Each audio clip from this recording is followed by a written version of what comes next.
नमस्कार, मैं हिमांशु मिश्रा और आप देख रहे हैं द इनसाइड स्टोरी। तो एक और सर्वे आया और 24 की सूरत क्या है ये बताया। जी हां, इंडिया टुडे की तरफ से ये सर्वे किया गया है जिसमें बताया गया है कि अगर आज के आज इलेक्शन होते हैं, चुनाव होते हैं, तो तस्वीर क्या रह सकती है। यानी कि एक तरह का संकेत दे दिया है कि 2024 में नतीजे क्या रहने वाले हैं, किसके पक्ष में रहने वाले हैं। हम लगातार आपको आंकड़े दिखा रहे हैं। मैं आपको एक बार बता भी देता हूं इन आंकड़ों के बारे में। एनडीए को साफ तौर से 306 सीटें मिलती हुई बताई गई हैं और इंडिया गठबंधन को 193 सीटें मिलती हुई इस बार बताई गई हैं। इसके अलावा जिक्र करें वोट परसेंटेज का, तो एनडीए को 43% वोट मिल सकता है, जबकि इंडिया गठबंधन को 41% वोट मिल सकता है। वहीं 16% वोट शेयर के साथ 44 सीटें अदर्स के खाते में जा सकती हैं। तो कुल मिलाकर अगर देखा जाए तो इस बार कांटे की टक्कर दिखाई जा रही है। इसको लेकर आज बातचीत करेंगे। डॉक्टर संजीव त्रिवेदी जी वरिष्ठ पत्रकार हमारे साथ है। संजीव जी, इन आंकड़ों को देखकर क्या समझा जाए कि सूरत क्या रहने वाली है? और अभी क्योंकि सर्वे किया गया है और अब क्योंकि चुनाव प्रचार भी तमाम राज्यों में इलेक्शंस भी होने हैं, उससे पहले ये सर्वे आ गया है, तो ये तस्वीर अभी से अगर दिखा रहा है कांटे की टक्कर, तो 24 आते आते तो अभी बहुत सारा खेला होना बाकी है। जी हाँ, देखिए, ये जो सर्वे है इंडिया टुडे का, इस सर्वे को आप इस संदर्भ में देखिए कि 31 जुलाई को एक और सर्वे आया था और वो सीएनएक्स का सर्वे था। जो सीएनएक्स का सर्वे था उसके जो आंकड़े हैं और जो आज आप आंकड़े बता रहे हैं, उन दोनों को कंपेयर करें तो तस्वीर थोड़ी सी आपको और ज़्यादा साफ दिखाई पड़ेगी। और वो आंकड़े कहते हैं कि जो सीएनएक्स का सर्वे आया था 31 जुलाई को, उस सर्वे में एनडीए को 318 सीटें बताई गई थी। आज जो सर्वे आप बता रहे हैं India today mood off the nation का आया है, उसमें 306 हैं, यानी कि 12 सीटें इस दौरान में कम बताई गई हैं। और अगर हम देखें कि जो नॉन एनडीए, खास तौर पर इंडिया अलायंस अब जिसको कहा जा रहा है, इंडिया अलायंस में 193 सीटें आप बता रहे हैं, वो थी 175, यानी कि उसमें इजाफा बताया जा रहा है। कि उधर के वोट इधर ट्रांसफर हुए हैं, उधर की सीटें इधर ट्रांसफर। आप देखिए आंकड़ों के लिहाज से 18 सीट इधर बढ़ रहे हैं। 31 जुलाई को जो आए थे आंकड़े सीएनएक्स के, उसके हिसाब से, और अन्य को 50 बताए गए थे सीएनएक्स में, वो 44 हो गए हैं। यानी कि अन्य वो लोग होते हैं जो न इधर होते हैं न उधर होते हैं। पर एक ऐसी स्थिति बन रही है जिसमें इस बार वोटिंग में लोग या तो इधर करेंगे वोट, नहीं उधर वोट करेंगे। तीसरी शक्ति को कम ही राज्यों में वोट दिया जाएगा। कुछ ही राज्य हैं जहां तीसरी शक्ति मजबूत है, वहां उन्हें वोट मिलेंगी, लेकिन अदरवाइज बाकी के राज्यों में या तो वो इंडिया गठबंधन को, नहीं तो इंडिया गठबंधन को वोट दे रहे हैं। एक तो ये बात है। दूसरी बात यह है कि भारतीय जनता पार्टी के नेतृत्व वाली एनडीए को जो सपोर्ट है वो अभी भी बहुत ही कंफर्टेबल मेजॉरिटी से वो सरकार बना रहे हैं। 306 सीटें कम नहीं होती हैं, लेकिन ये 318 से 306 हो रही हैं। तो जो एरो है वो डाउनवर्ड की तरफ पॉइंट आउट कर रहा है। 193 सीटें लेकर के इंडिया गठबंधन सरकार नहीं बना सकती है, लेकिन वो 175 से 193, हालांकि दोनों अलग अलग सर्वेज हैं, लेकिन चूंकि एक अलग अलग टाइम पीरियड में हुई है, इसलिए मैं कंपेयर कर रहा हूं, तो हम पाते हैं कि वो सीटों का इजाफा दिखा रहे हैं इंडिया गठबंधन के लिए। ये सर्वे हुआ है जो आप बता रहे हैं 15 जुलाई से 14 अगस्त के बीच का, यानी कि 1 महीने का काल है जिस दौरान हुआ है। सैंपल साइज के बारे में बहुत ज़्यादा पता नहीं है, लेकिन लाख से थोड़ा ज़्यादा अमूमन आजकल रहता है, और हर महीने चूंकि निकल रहे हैं ऐसे सर्वे। और इस तरह के सर्वे में ये स्पष्ट देखी जा रही है बात कि जो सीटें भारतीय जनता पार्टी की हैं, इंडिविजुअली भारतीय जनता पार्टी की सीटों में अभी 303 हैं। जो सीएनएक्स का आंकड़ा था वो कह रहा था कि 290 सीटें अकेले भारतीय जनता पार्टी को आएंगी, जब 318 सीटें बताई गई थी एनडीए को, तो अकेले भारतीय जनता पार्टी को 290 बताई गई थी और बाकी सहयोगियों को 28 सीटें। अब देखिए वो आंकड़ा जो आज आया है सामने, उसमें ये कहा जा रहा है कि 306 अगर एनडीए को आ रही हैं तो 287 यानी कि उसमें भी 3 सीटें कम आ रही हैं भारतीय जनता पार्टी को। तो अब 287 में तो अपने दम पर सरकार तीसरी दफा बना सकती है भारतीय जनता पार्टी, लेकिन वो जो आंकड़ा है वो आंकड़ा उस लिहाज से कि कहाँ 303 सीट उससे बढ़ घट करके 290 बताया गया, अब 287 बताया जा रहा है। तो ये भारतीय जनता पार्टी के सपोर्ट बेस में क्या क्षरण है, एक ये भी प्रश्न सामने आ रहा है। वोट परसेंटेज की भी बात कर लेते हैं, क्योंकि एनडीए को बताया जा रहा है 43% और इंडिया को बताया जा रहा है 41%, 2% और सीटों का इतना गैप। तो कुल मिलाकर अगर देखें, अगर अच्छे से मेहनत हो गई और इंडिया गठबंधन जो है वो प्रॉपरली जिस तरह का सोचा गया है अभी तक वैसा काम कर गया, तो शायद ये 2% जो है ये भी भर जाए, और जो सीटों का इतना बड़ा गैप दिख रहा है शायद ये भी भर जाए। इसमें देखिए एक पेच है, और वो ये है कि कांग्रेस के 18-19% वोट है और इसमें 12-13 या 20% के आसपास वो वोट जुड़ते हैं, जो थोड़े से ज्यादा थोड़े से कम, ऐसे करके ये 42% के आसपास आ रहा है। मान लीजिए कांग्रेस के वोट में 1-2% का इजाफा हुआ और बाकी का वोट इंडिया अलायंस की पार्टीज का है, तो ये 43% भारतीय जनता पार्टी और एनडीए सहयोगी वहां ज्यादा कंबाइंड पहले से चूंकि लड़ते आ रहे हैं तो उनका कंसोलिडेशन बेहतर है। 43% वोट उनके बारे में बताया जा रहा है। 43% वोट में उन्हें 300 से ऊपर एनडीए को सीटें आ रही हैं, और अगर 42% वोट हैं तो 41% इंडिया अलायंस को, तो इनके सीटें 193 ही आ रहे हैं। उसकी खास वजह यह है कि स्कैटर्ड वोट्स है। अभी जो कंसोलिडेशन का पार्ट है वो अभी इंडिया अलायंस तय नहीं कर पाया है। कंसोलिडेशन से तात्पर्य यह है कि जिस दिन आप हर राज्य में लड़ाई कैसे होगी, 1 to 1 की जो फाइट कल्पना की जा रही है वो अगर तय हो जाएगा कि एक एनडीए का उम्मीदवार बनाम एक विपक्षी गठबंधन का उम्मीदवार, तो फिर ये वोट परसेंटेज बेहतर नतीजे देगा। यही वोट परसेंटेज 41% ही वोट ज्यादा सीटें देगा अगर फॉर्मलाइज हो जाता है सब कुछ। अभी मुंबई में बैठक होने वाली है, संभव है कि उसमें फॉर्मलाइज हो जाए, संभव है कि अभी तो 7 महीने बाकी हैं और भी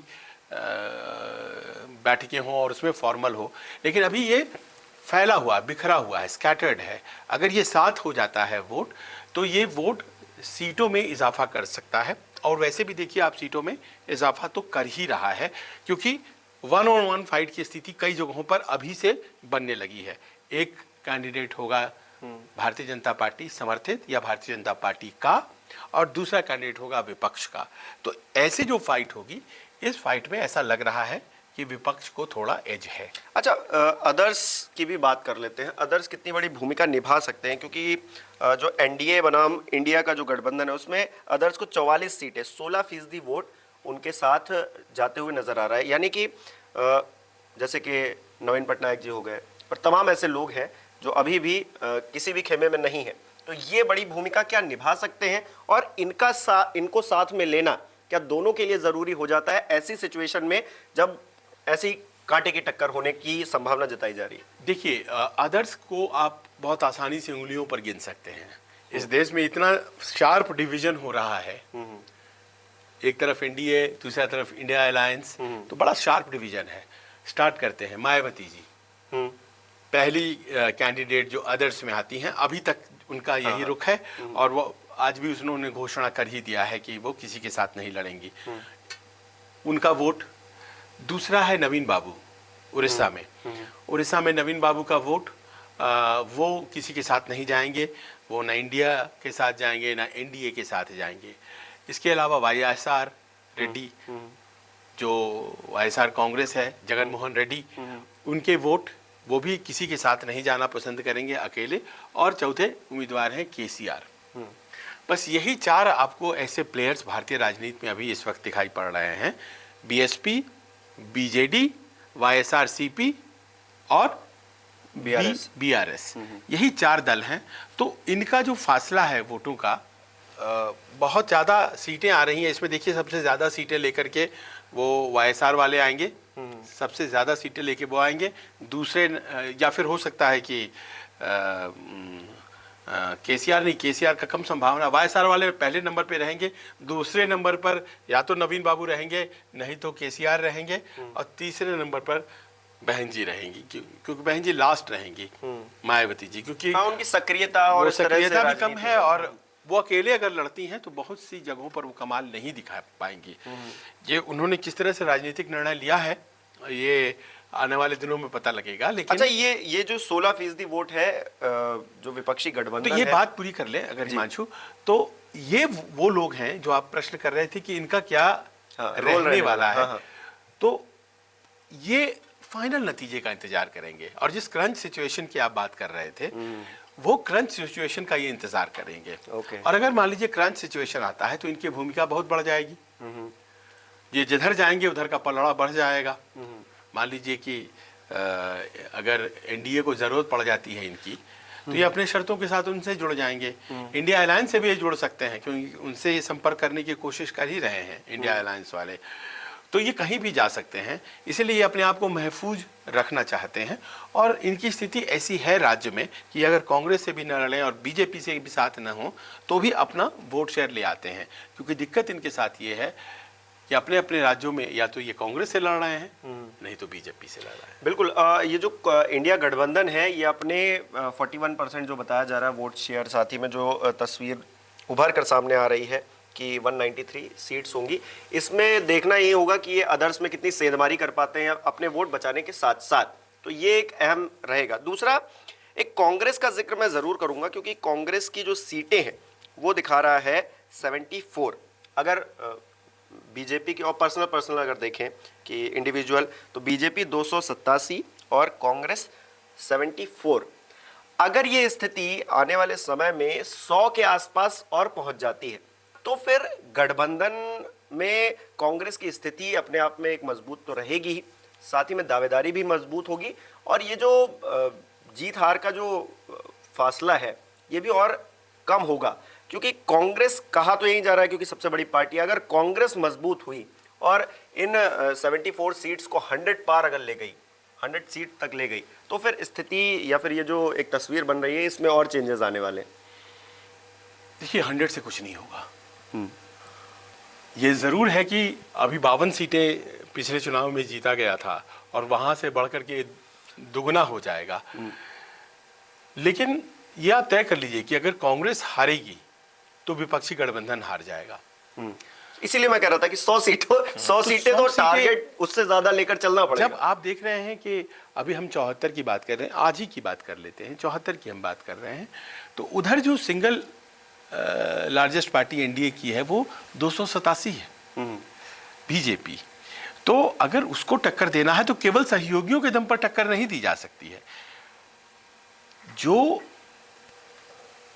खुद में सबल होता है उसी के साथ लोग जुड़ते हैं। ये तो एक प्रकृति का नियम है। तो आप सहयोगियों के दम पर जो भी सरकारें बनी है वो गिर गई हैं, और अपने वजूद पर और कुछ लोगों की मदद से बनाई गई सरकारें ही, कोalition भी चल पाई हैं। तो अब देखिए ऐसा है कि अगर कांग्रेस 100 के आसपास रह जाती है तो अपने आप को संतोष दे सकती है कि चलिए ठीक है हम 50 से 100 हो गए, और वो हो भी सकता है, आप सही कह रहे हैं। क्योंकि जो 31 जुलाई का सर्वे आया था CNX वाले का, तो उसमें 66 सीटें थी उनके लिए।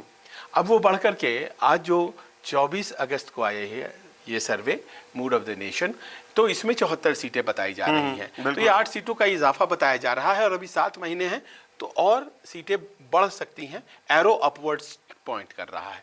आप सही कह रहे हैं, वो 100 भी हो जा सकती है, पर 100 से काम नहीं चलने वाला है। देखिए जब कम से कम जो आंकड़े आए हैं जिस पर सरकार बना ले गई है कांग्रेस, वो 2004 के आंकड़े थे, 145 सीटें आई थी।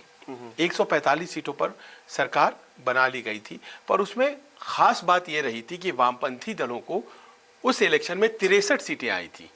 आज तो इक्के दुक्के लोग आपको संसद में वामपंथ के नजर आते हैं, जो भी आते हैं केरल से आते हैं, लेकिन उस वक्त 63 सीटें आई थी। तो 145 और 63 जुड़कर के खुद ही 208 हो गई थी। तो 272 का आंकड़ा जो है वो छू लिया गया था आसानी से, बहुत से लोगों ने सपोर्ट कर दिया था, तो ये हो गया था।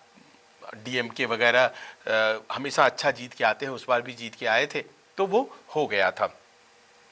लेकिन अगर वो 100 ही रह जाती है तो ये जो 40-50 सीटों का फासला रहेगा ये बहुत मुश्किल होगा भरना।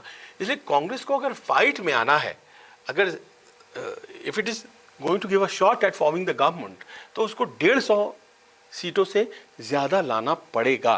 तभी जाकर के बाकी के सहयोगी जो हैं, बाकी के सहयोगी इनके स्ट्रांग हैं।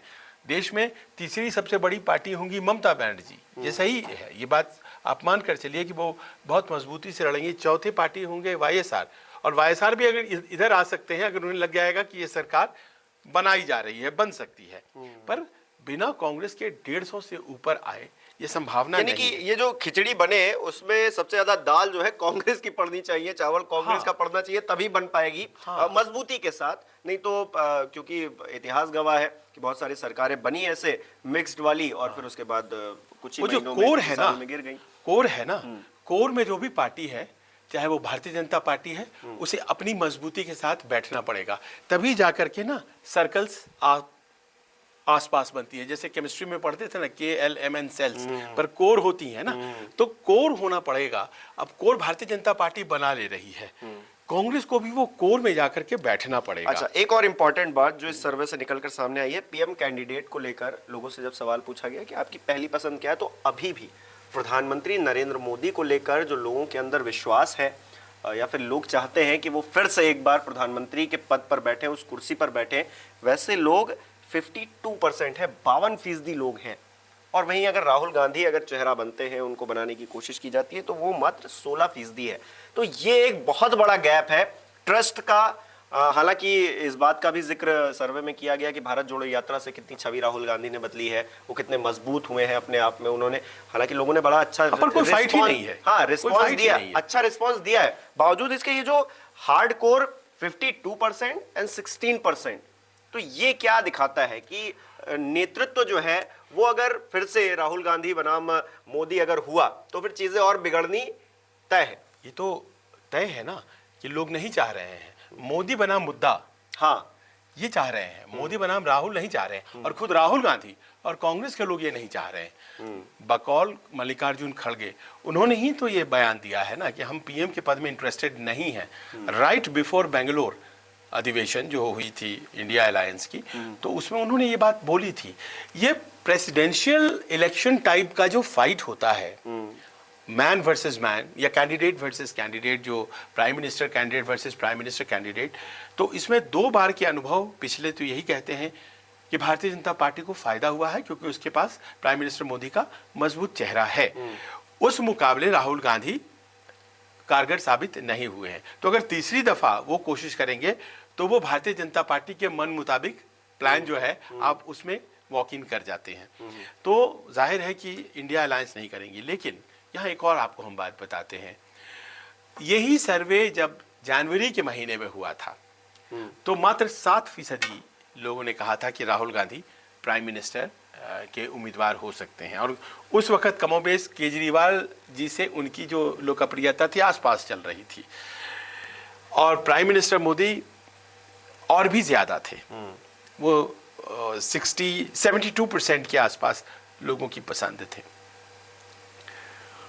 अब देखिए कि तब से अभी तक में 7 महीने बीते, 8वें महीने में हम हैं, तो राहुल गांधी का 7% से 16%, ये एक मोर देन 100% का राइज हुआ है। बहुत छोटा राइज है, परसेंटेज में आपको ज्यादा दिखा रहा है, और ऐसे में मैं डेटा जगलरी कर रहा हूं अगर ये कह रहा हूं, लेकिन जो आंकड़े हैं, ऐसी सेफोलॉजिस्ट्स बात करते हैं, हम पत्रकार भी सीखने लग गए हैं। तो ये राइज है, एरो अप है। प्राइम मिनिस्टर का जो पॉपुलैरिटी रेटिंग्स है, 52% लोग चाहते हैं कि वो कंटिन्यू करें, विच इज मैसिव। और एक आदमी पर ही वोट मिलने लग जाता है आजकल, हम लोगों ने देखा है चुनाव में, ये भी एक तरीका है। तमिलनाडु में अम्मा खड़ी होती थी, जयललिता जी, और AIADMK की सरकार बन जाया करती थी। बहुत हद तक लालू यादव अपने दल के लिए जितने भी वोट आते थे उनके नाम पे आते थे, उनके किसी कैंडिडेट के नाम पे वोट नहीं आते थे। और कमोबेश यही स्थिति बहन जी मायावती की है कि उनके नाम पर जो वोट आ जाते हैं, उनके उम्मीदवार को कोई देखता तक नहीं है। केजरीवाल जी की भी यही स्थिति है, उनके उम्मीदवारों पर कोई तवज्जो नहीं है। वो तो उसमें 52% तो बहुत हो जाता है। लेकिन आपको जान के आश्चर्य होगा कि इसमें भी धीरे धीरे परिवर्तन आ रहा है। जुलाई का जो आंकड़ा था वो 53% था और वो 52% हुआ। मात्र 1% कोई मैटर नहीं करता है, लेकिन उसके पहले और भी ज्यादा था। वो 60s 70s में था, तो वो दैट हैज सीन है रिडक्शन। अभी भी 52% इज फैबुलस, बहुत बढ़िया है, सवाल ही नहीं उठता है कम होने का।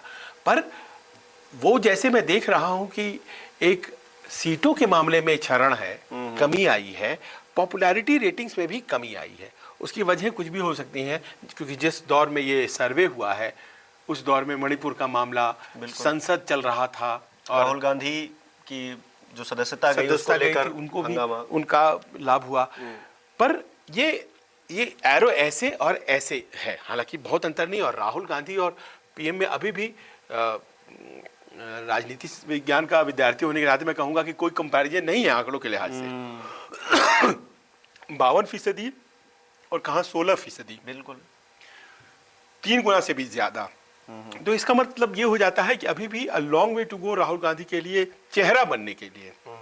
और शायद यही वजह है कि इंडिया अलायंस चेहरा बनाम चेहरा पे ध्यान नहीं दे रहा है। उसे ये लगता है कि मुद्दे इतने मजबूत हैं और उसका लाभ कर्नाटक में हुआ है।